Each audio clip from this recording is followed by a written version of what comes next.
We must take back the streets.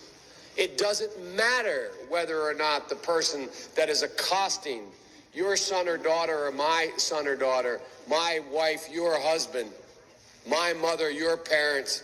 It doesn't matter whether or not they were deprived as a youth. It doesn't matter or not whether or not they had no background that enabled them to become socialized into the fabric of society. It doesn't matter whether or not they're the victims of society. The end result is they're about to knock my mother on the head with a lead pipe, shoot my sister, beat up my wife, take on my sons. So I don't want to ask what made them do this. They must be taken off the street. That's number one. There's a consensus on that.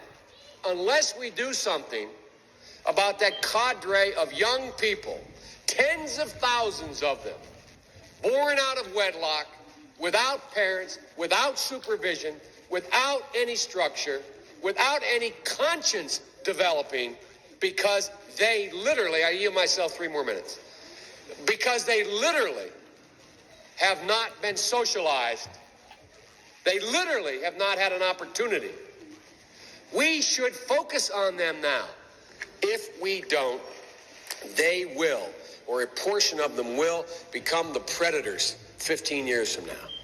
And Madam President, we have predators on our streets that society has, in fact, in part because of its neglect, created.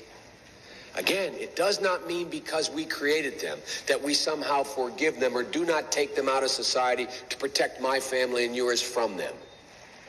They are beyond the pale, many of those people. Beyond the pale. And it's a sad commentary on society. We have no choice but to take them out of society. And the truth is, we don't very well know how to rehabilitate them at that point. That's the sad truth.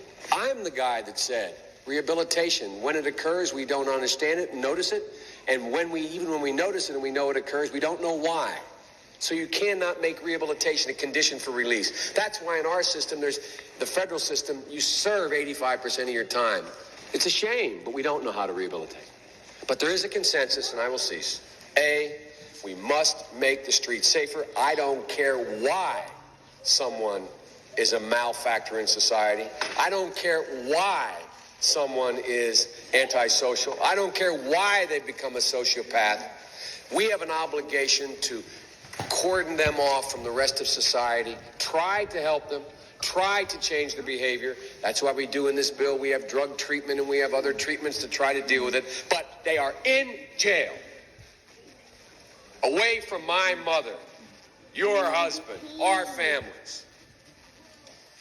But we would be absolutely stupid as a society if we didn't recognize the condition that nurtured those folks still exist. And we must deal with that.